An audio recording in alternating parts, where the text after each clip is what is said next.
first video, we went through a couple of basic striking techniques with a stick. This time, we're going to learn a couple of ways to defend ourselves from an attack. The first method is to avoid the attack by maintaining your distance. So as he strikes, I simply step back and move out of harm's way. That's the first method. The second method is to block. Blocking is particularly effective when you want to commit a follow-up strike right after defending yourself. So for example, when he strikes over here, I block. I can then grab the weapon, take control, and throw my follow-up strike. When he strikes from over here, I can stop the strike, hooks, flick to the eye, and I can take him down to the ground to finish. The third method is what we call a parry. Parry involves guiding the weapon away from you. So it looks something like this. And from the other side, like that. The difference between a block and a parry is that a block goes against the momentum of your opponent, stopping the attack, and a parry uses the momentum but guides it away from you.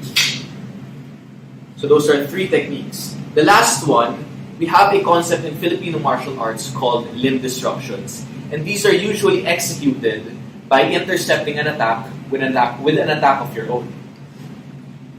So as he comes in, I'm going to strike his attacking arm, or the knuckles, like this. So this works because I'm combining his momentum with my momentum, and they clash at the point that's vulnerable to his body. In this particular case, it's the knuckles. One thing to note when using this is that you have to make sure you're in the right range. If I'm this close and he strikes, and I simply strike that hand, that strike is going to come and hit me as well. So similar to the first method, I have to make sure I maintain the right range so that I cause damage to him, but I'm safe.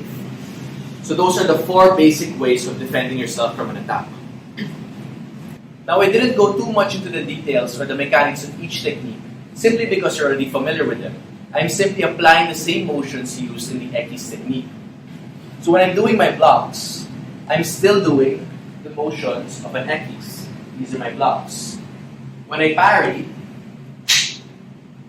I'm still doing the same motions of an Ekis.